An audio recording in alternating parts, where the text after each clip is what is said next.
Hello అండి. నేను మీ వరుణ్. ఈరోజు అరసవిల్లి సూర్యనారాయణ స్వామి గురించి మీతో కొన్ని ఇంపార్టెంట్ విషయాలు చెప్పబోతున్నాను. అవేంటో తెలుసుకుందాం పదండి. ఈ గుడిలో ప్రత్యేకం స్వామి స్వయంభూ అండి. ఇక్కడ స్వామివారిని చూస్తున్నారు కదా, మధ్యలో ఉన్నారు. స్వామివారు చతుర్భుజాలతో కలిగి ఉన్నారు. ఇక్కడ స్వామివారి పైన కనిపిస్తున్నారు కదా, ఇద్దరు లెఫ్ట్ రైట్ ద్వారపాలకులండి. ద్వారపాలకుల పేర్లు వచ్చేసరికి దండ, పింగళ అండి. పైన ద్వారపాలకుల మధ్యలో ఉన్నారు చూసారా, సప్త ఋషులండి వాళ్ళు. అలాగే స్వామివారి పక్కన నించున్నారు కదండి ఇద్దరు అమ్మవార్లు, సంధ్య, ఛాయాదేవి అండి వాళ్ళు. అలాగే కిందన స్వామివారి కిందన 7 గుర్రాలు మరియు గుర్రాలను నడిపే సారథి ఉన్నారు చూసారా, ఆయన పేరు అరుణుడండి. ఆయన తల్లి పేరు వచ్చేసరికి వినతాదేవి అండి.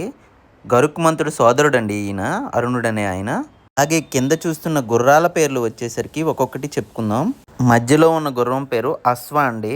అశ్వతర, హయ్య, విలాయుద్ధ, మేఘపుష్ప, సంకట, సుప్రభ.